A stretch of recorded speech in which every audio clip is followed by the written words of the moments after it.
Bonsoir tout le monde. Ce soir, je vais traiter d'un sujet que je voulais traiter depuis un bon moment. Je me suis dit au départ qu'il fallait peut-être que j'étaye des arguments, que je prépare une réelle argumentation de façon générale.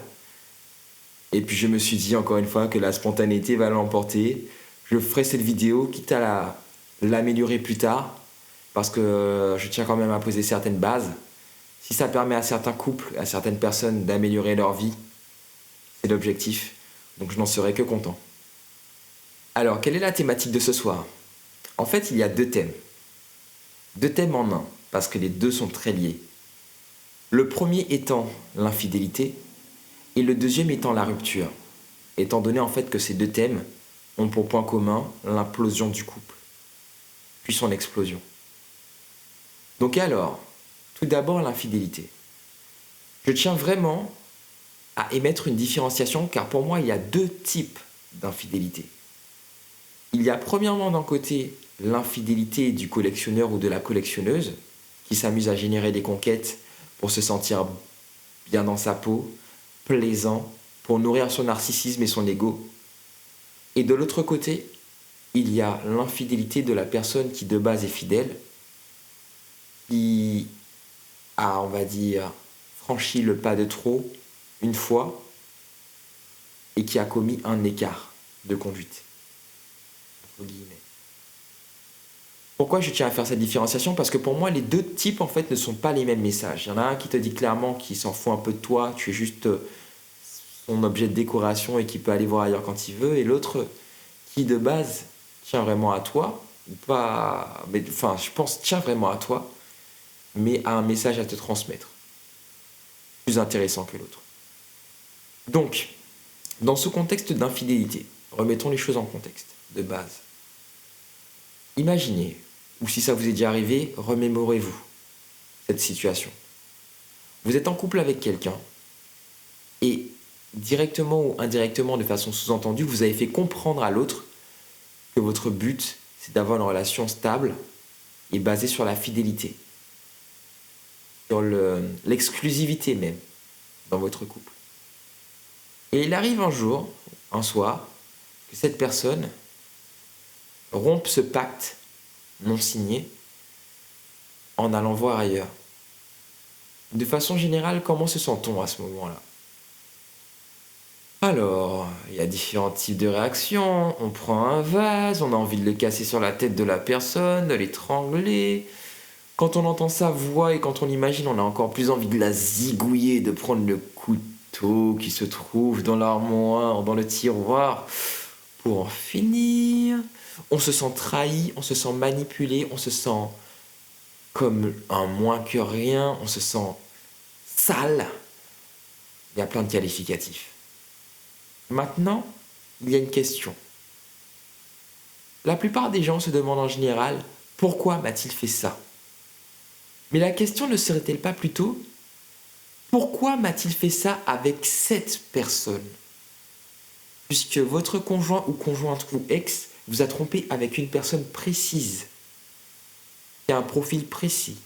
Imaginez, par exemple, cette personne vous a trompé avec quelqu'un qui est plutôt ouvert d'esprit, qui est, je ne sais pas qui, qu'est-ce que je pourrais dire comme exemple? Vous êtes quelqu'un d'assez conservateur dans votre mode de fonctionnement. Vous êtes quelqu'un qui est plutôt réservé, timide par exemple, et lui il va avec quelqu'un qui se lâche, qui essaie d'être ouvert d'esprit de façon générale, qui s'ouvre aux autres. Quel est le message? Parce que ce genre de tromperie est textuellement un message qui vous a été délivré par votre conjoint ou conjointe ou ex. Ce message est: dans mon couple, aujourd'hui, je ne suis pas satisfait. Et cette personne est la réponse à ce message. Je ne suis pas satisfait dans mon couple parce que tu ne m'apportes pas ça. Ce que cette personne m'a apporté ce soir-là ou m'apporte. Et tant qu'on ne se pose pas cette question-là, on ne peut pas résoudre de problème. Et le risque, c'est que même si vous vous séparez de cette personne et que vous allez avec quelqu'un d'autre, cette situation se reproduise. Généralement, la tromperie, de quoi est-elle révélatrice dans ce contexte? d'un manque de communication. Parce que lorsque vous et votre conjoint discutez, êtes ouvert et êtes capable d'échanger vos problèmes, vos besoins, vos attentes qui évoluent, un couple évolue, et que vous êtes capable d'en parler sans tabou, je pense qu'il y a très peu de risques que l'un ou l'autre trompe.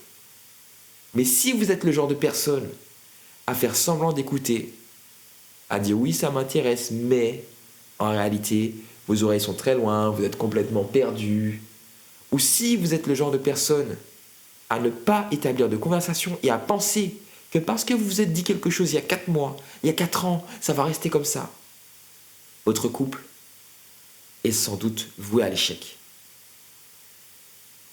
Il faut écouter l'autre. Il faut s'écouter, se comprendre. À la base, si cette personne vous a choisi, c'est qu'elle estime que vous êtes la personne à qui elle veut tout dire. Se confier au maximum. Confier ses choses les plus intimes, elle vous fait confiance. Et c'est censé être réciproque. S'il n'y a pas cette base, c'est que votre couple est ce qu'on appelle fondamentalement un couple en carton. C'est ça un couple en carton.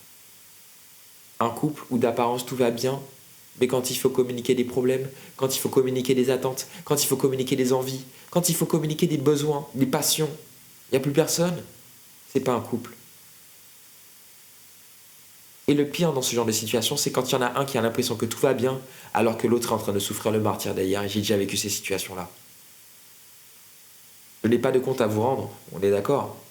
Personnellement, je suis quelqu'un qui a toujours été fidèle avec ses ex et sa conjointe. Parce que c'est dans mes principes de vie, et pas parce qu'on me l'a imposé, mais parce que je l'ai choisi. J'estime que la fidélité est une base saine qui m'intéresse beaucoup plus que la tromperie. Je regarde des femmes, je trouve des femmes charmantes, attirantes, il y en a qui me plaisent, j'ai de l'attirance pour elles. Mais je n'ai aucunement envie de trahir ma conjointe et d'aller voir ailleurs parce que même de mon côté, je n'en ai pas envie. Parce que ma conjointe est celle à qui j'ai envie de me consacrer. Les autres ne sont que des moments, des instants, et basta. Mais ça, c'est mon point de vue. Chaque personne est différente. Et il m'est arrivé, en effet, d'avoir été trompé par une de mes ex. Et bien sûr, parce que j'étais en pleine phase d'ego, de montée d'ego, j'étais blessé dans mon ego, blessé dans mes principes. J'ai pas su réfléchir et me dire qu'est-ce qui clochait vraiment. Et après, je l'ai fait ce travail et j'ai compris et je ne peux plus lui en vouloir de ce qu'elle a fait. Parce qu'on n'était pas capable de communiquer, je n'étais pas à son écoute. Je ne lui ai pas apporté ce dont elle avait besoin. Donc c'est tant pis pour moi. Mais la vérité, c'est qu'en fait, j'en suis plutôt content parce que je ne veux plus être avec elle et parce que j'ai réalisé très vite que je n'avais pas envie d'être avec elle et que finalement, on n'est pas fait pour être ensemble. Et tant mieux. Des fois, finalement, ça peut être quelque chose de positif. Mais si vous avez envie que les choses évoluent à votre niveau, posez-vous vraiment les bonnes questions. Posez-vous les bonnes questions, vous trouverez les bonnes réponses. Tant que vous ne ferez pas ça, les choses dans votre vie à ce niveau-là ne pourront avancer. Tant que vous ne mettez pas la communication au centre de votre couple, les choses n'évolueront pas. C'est essentiel. Et quand vous aurez compris ça, on parlera de la situation de rupture ou la situation de froid.